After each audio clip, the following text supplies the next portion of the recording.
Okay, hands up. Who went to Sunday school when they were little?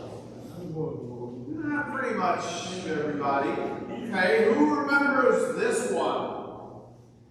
Zacchaeus was a wee little man. A wee little man was he. He climbed up in a sycamore tree, the Savior there to see.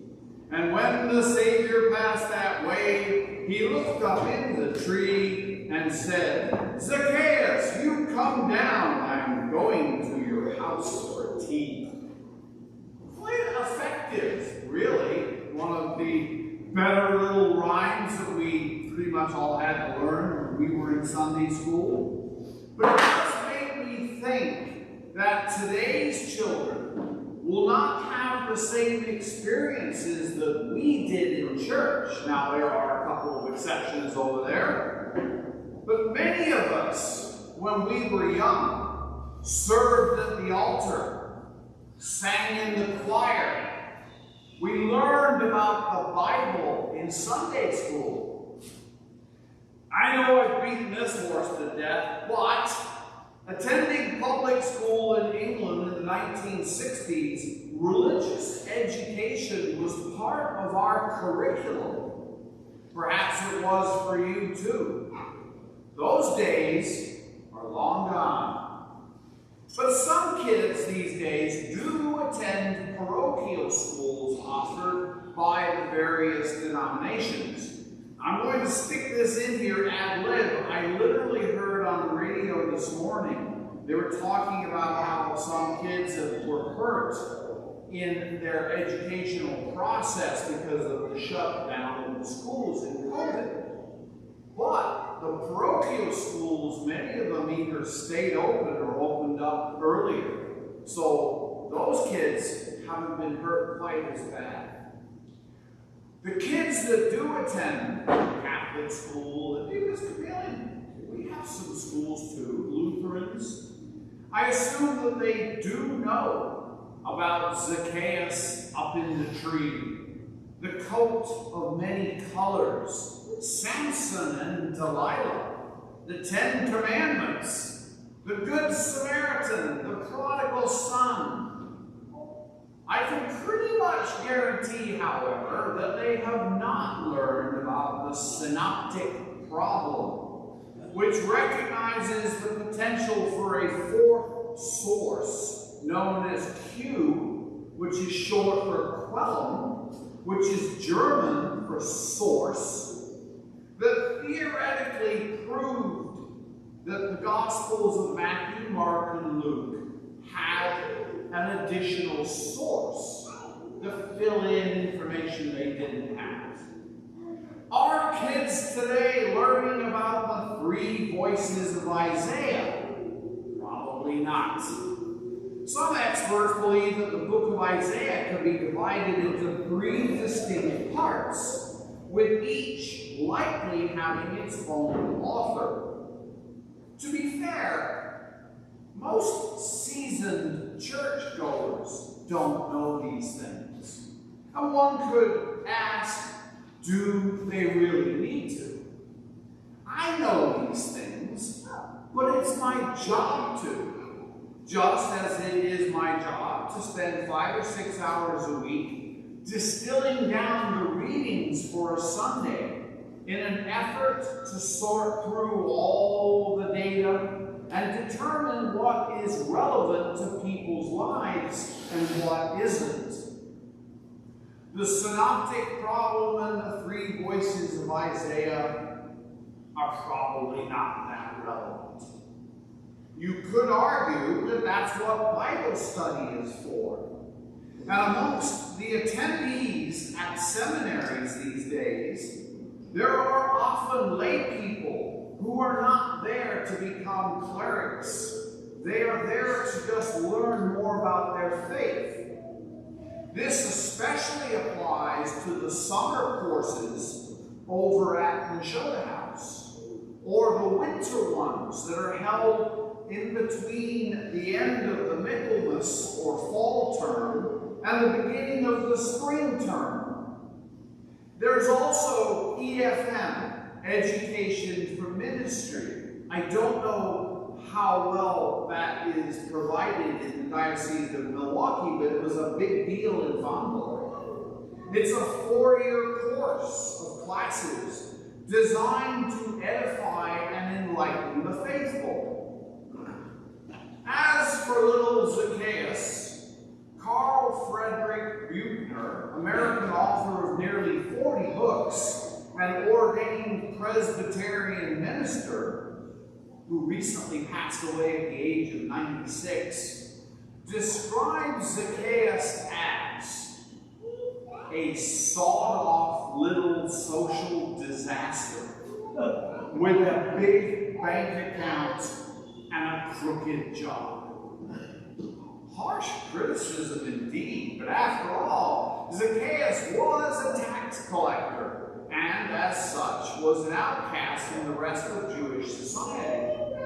And despite his earthly riches, Zacchaeus was spiritually bankrupt.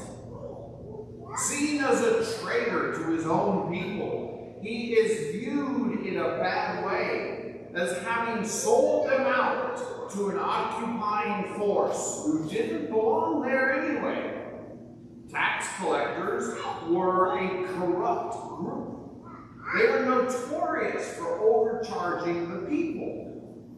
If Rome, for example, levied a 5% tax, the tax collectors would charge 10 or 15%, pocketing the overage for themselves. These precursors to the IRS worked with the Romans to collect taxes in a particular town or region. In return, they would pay a substantial fee for their franchise. As a chief tax collector, Zacchaeus probably didn't actually collect the taxes himself. He would have delegated that job to his underlings. Like all tax collectors, his profit was the amount of taxes collected, less the franchise fee and the salaries of the lesser tax collectors.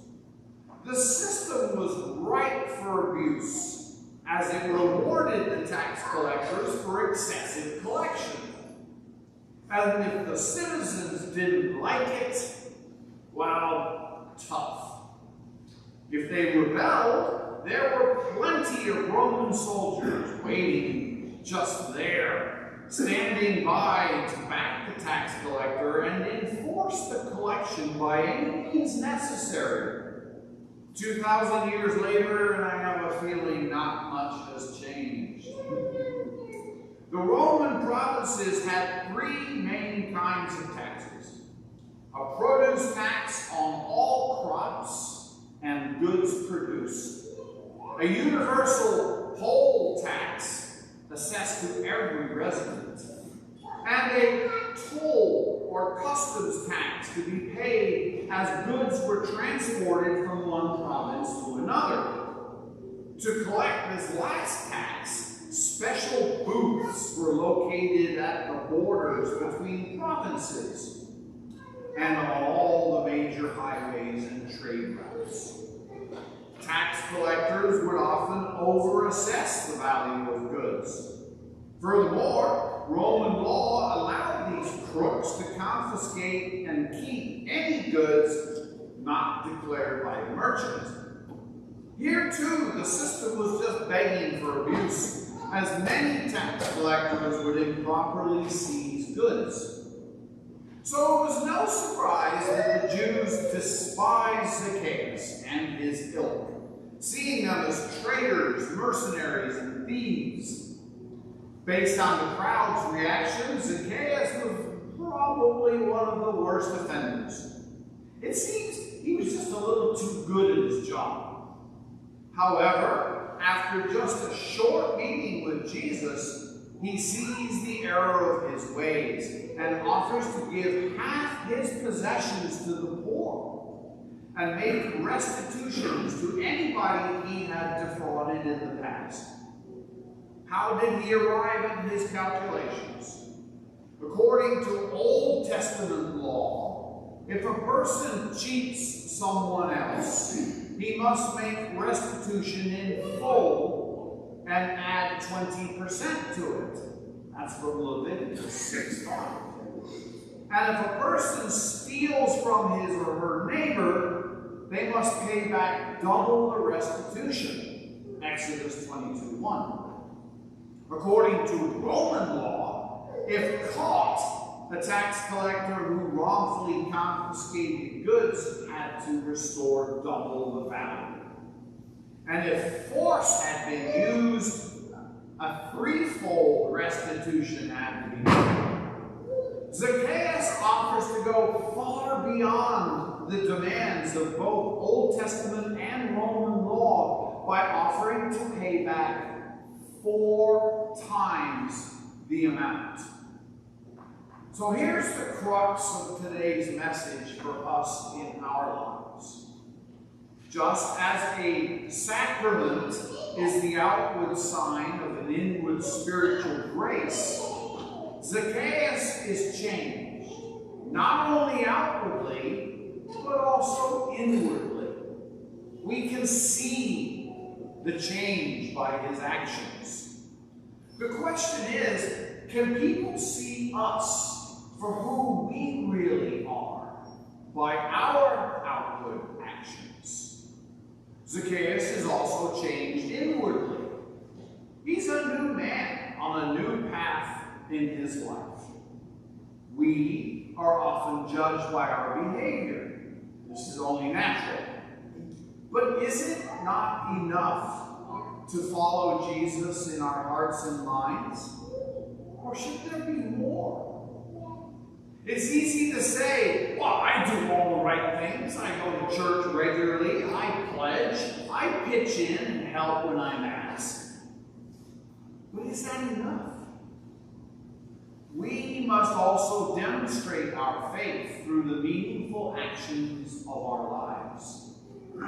The comedian George Carlin once wrote, "The paradox of our time in history is that we have taller buildings but shorter tempers, wider freeways but narrower viewpoints. We spend more but have less.